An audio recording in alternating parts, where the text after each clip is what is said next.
Let's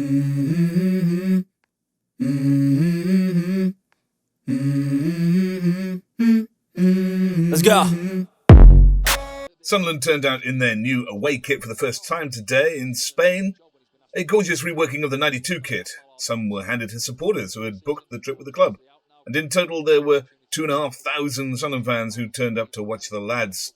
Sunderland fielded what suspiciously might be near a first-choice 11 come opening day against Cardiff, with Elise taking up the left centre-half slot alongside Luke O'Nien in lieu of Daniel Ballard's injury, and Sirkin selected at left-back for a strong-legging defence. Regis opted for a 4-2-3-1, as was his favoured formation at Lorient, with Neil and Rigg the double pivots in defence, with Roberts, Clark and Job in front of them, and Mayenda leading the line after his decent showing against Shields last week.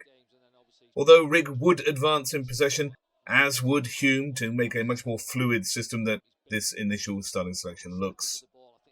Nottingham Forest, for their part, did not name Elliot Anderson, their £35 million marquee signing from Newcastle, in the starting 11, but did start new signing 6'7" Michael in goal, signed for £4 million from Corinthians in Brazil. Corinthians, that was the name of my old five-a-side team in Sundays at the Northumbria Centre. We were shit-ish. They also started 18-year-old signing from St. Pauli in Austria, Eric da Silva Moreira on the right wing.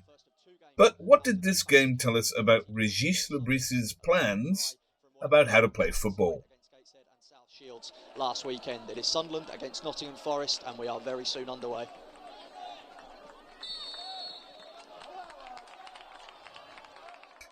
Forest dominated the early stages in terms of possession, but did little with it because of Sunderland's disciplined approach to defence. Sunderland adopted a slightly differing defensive set depending on where the ball was in the pitch. Let me explain. It is traditional for a football pitch to be split into thirds like this, to make it easier to communicate ideas to teams and initiate actions from them. So if Sunderland are defending at this end of the pitch, then we talk of the pitch in terms of the defensive third. Then moving up the mid-third and the attacking or final third at the other end. The defensive and attacking thirds are also often called the low and high areas of the pitch, and playing out from the back to attack is often referred to as playing through the thirds. What we learned against Forest is how Regis plans to play in each of these thirds. When in our defensive third, Sunderland sat deep with two defensive lines very close together and 10 men behind the ball. This makes it very difficult for the opposition to play in the small space provided for them, or to even pass and shoot. You can see here two deep defensive lines in a 4-5-1. Mayenda being the only player left out as a release for a counter. And it leaves only really the shot from distance for the opposition as an option if deployed correctly. Again, here you can see that Mayenda is the only one left out of this deep set low block. In the mid-third, Sunderland, however, sat differently. They sat narrow, and all players behind the ball, including Mayenda, with little press. Plenty back. Here's Dominguez. The object here is to close the possibility for the opposition to play through us in the centre, and to force them down the flanks. As you can explicitly see here, how Sunderland bring in their wingers from out wide to strengthen their defensive shape in the middle third. What a 45 he had against Shields. Yeah, he did, yeah. Getting some ball into him, and as I said there, what you like. See here with Sunderland in possession, Roberts is out wide, hugging the touchline. But as the ball moves over on the other side of the pitch, watch what happens after we lose possession. Finds Dennis Sirkin, and Mayenda's just trying to get in between those two centre-backs. Job's run for this one, but just out on this far side. Yeah, it's unlucky. Observe how Roberts moves inside when Sunderland lose possession in this area of the pitch to help shut down the opposition's path through the middle. This shape brings the wingers in to help close off the options for the opposition and force them to play either long balls or to try down the flanks. It isn't a well-oiled system yet, though. You can see here Roberts and Mayenda make mistakes, and this leaves Hudson-Odoi free. And who arrives with a saving tackle? But Trey Hume. In behind. Good challenge here by Trey Hume on Callum Hudson-Odoi, who had the first early chance to stretch his... When Forest had possession high up the field, Sunderland would use an aggressive press to try and panic the opposition and force an error, or to win the ball back high up the pitch like this. Chris Rigg pass, and it's back with the goalkeeper Carlos Miguel, who joined just a couple of weeks ago. We've got through a fair few goalkeepers, Forest, in the past year or two. Yeah, they have indeed. And it could also force Forest into punting long balls out of a loss of any other option. And you can see that again here. Sirkin up against this man here, goes back. In possession, Sunderland tried to play out from the back and to do so with a focus on width, just like Le Bris had done at Lorient. He pushes the centre-back wides when playing out, and the fullbacks are pushed up and inside. These fullbacks become part of an option to push the ball up the flanks with one-touch football. We don't quite have it yet, but you can see what he's trying to do here, and in the mic'd-up video Sunderland released recently, you can hear him talking about this no more than 2 touches, quick tempo, quick passing, and you can see them doing this in training. Set Roberts back away again, and this could be the start of a good move. Mayenda. Now Chris Rigg, beautiful piece of play from him. You can see this structure again here on the left-hand side. Sometimes be a bit nerve-wracking to watch. Yeah, it can be, but it's a good test for Sunderland. As we've seen, you expect them to have a lot of the ball against South Shields, and tonight they're going there knowing that Forest are going to have a lot of possession. It's Jack Clark trying to get into the game. Forest, though, were very good at pressing this and screening the inside passes, so we struggled, and in doing so, often had to reset. Overall, we struggled to impose our rhythm on play, and we will come up against this type of screening in the Championship from particularly savvy teams. So we're going to need to improve, as Regis says in his training, much quicker tempo and find other ways past this when we meet it. We do have some problems with this system though. Forcing Forest down the flanks is fine, so long as their winger doesn't beat our fullback, as Hudson-Odoi does here. Hume is beaten for pace, and Luke O'Nien is lost, and it takes Equalise and Sirkin to shuffle and cover defensively here. Largely though, the problem was not this, but rather smart running from the times players cut back inside instead of going down the flank. You can see here, it opens up a gaping hole in our defence that Forest don't play into and should. Let's look for a clever run here, and it's a first-time shot from Nicolas Dominguez. It is a simple run for Forest, not tracked by Dan Neil. He attempts to pass the runner on, but both centre-halves are busy marking, and it forces Luke O'Nien to choose who to mark. It's an unenviable choice for him here, and he decides late, producing a yawning gap in the defence that just needs the ball played into it. Equalise and Sirkin shuffle in the end, but it's simple stuff to open us up. Clever run here, and it's a first-time shot from Nicolas Dominguez. It happens again 5 minutes later, but O'Nien and Neil pick up the run this time. But we are opened up by this play again on the half-hour mark. I mean, should Luke hold position here? Should Equalise come across?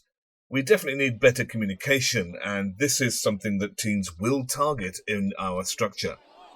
Still on the ball. Gradually, though, Sunderland found a foothold in the game. Chris Rigg, in particular, was very impressive in his favoured central midfield role. Here he is, skinning Hudson-Odoi. Rigg can just about make this one. That's a lovely touch again from Rigg, and he should claim the foul there. Yeah. And showing skill and aggression everywhere round the pitch. Dominguez under pursuit from Chris Rigg, who's been all over the pitch, covered a lot of ground. Yeah. He could win this one back as well. Done really well. Still there, Chris Rigg, and that's going to be another foul. Yeah, as we said, he'd done it really well. Mentioned it before the game. Here's another example of his play. Goalless if you're just tuning in. Rigg tries to knock that one down to Mayenda in the channel. Can he get there before Murillo? And it was perhaps no surprise that it was Sunderland's high press and Rigg's skill which combined, when Mayenda stole the ball and laid it off to Rigg, for him to keep his composure and win an obvious penalty. Loose one there, and Mayenda's got there. It's Chris Rigg here. Could be a chance on for Sunderland. Oh, Rigg, and he's gone down. That's going to be a penalty. Yeah. And Sunderland really pressing high there. Well, he's had a stick. He was laughing on the ground there, but he's had a sticky 10 seconds, hasn't he? Gets caught in possession. I'm not sure Gibbs White's arguing about really. And the referee shrugs his shoulders, gives the ball away. Chris Rigg just gets away from Chris, invites the challenge, gets none of the ball. Jack Clark tucked it away neatly for a 1-0 lead. From the spot in pre-season. It's Clark, and it's into the back of the net, and Sunderland lead. Yeah, it goes the right way, the goalkeeper. It's almost under him, isn't it? It's one where it's not quite in the corner where his arm is, and it's just creeps underneath him.